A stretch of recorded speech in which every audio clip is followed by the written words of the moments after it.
The government will be lending the Jamaica Public Service JPS $150 million to help restore electricity in affected areas following Hurricane Melissa. With that in place, the government has also denied a request from the JPS to automatically renew its license. The Energy Minister gave an update in the House of Representatives today, leading to questions from the parliamentary opposition.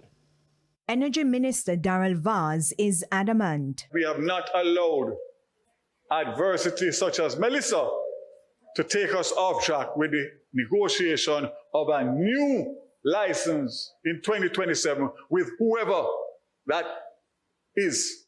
The JPS license is set to expire in 2027. JPS had written to the Energy Ministry asking for it to be extended for 15 years to give the entity time to raise money to help restore electricity to areas worst affected by Hurricane Melissa. JPS indicated that full restoration would not have been possible until April-May 2026. But based on the fact that we need restoration as a country in the shortest possible time, the government of Jamaica has agreed to loan the JPS $150 million United States dollars on the basis that they will use that money, which is estimated at $75 million a month, to restore the entire grid, save and except for any special area that may not be reachable, but the major areas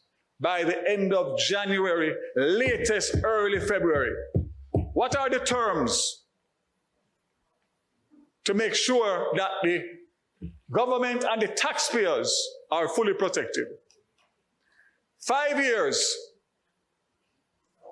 with an interest rate to be negotiated by the Ministry of Finance, which I'm sure will be a reasonable interest rate, because the higher the interest rate is, the more it's going to pass on to the consumer. Minister Vaz gave further details. They can pay as early as 2 years. Why? Because 2 years the license expires. They'll either have a renewed license or they won't have a license. If they have a license, they can attract financing. And if they don't have a license, the government has already indicated to them, based on our July 2025 letter, that we are prepared to acquire the assets of the Jamaica Public Service, which means that our money is protected fully. So there is no risk to the Jamaican government or the taxpayers.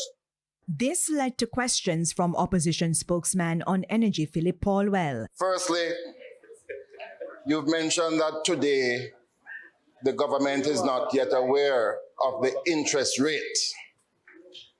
You can't lend money without that very important element being known.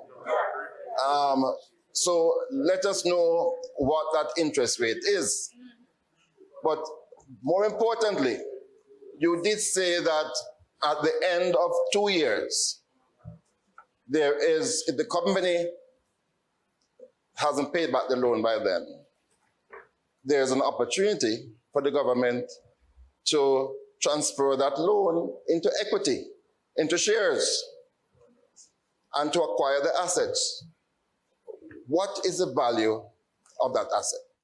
Answers to those questions in subsequent newscasts.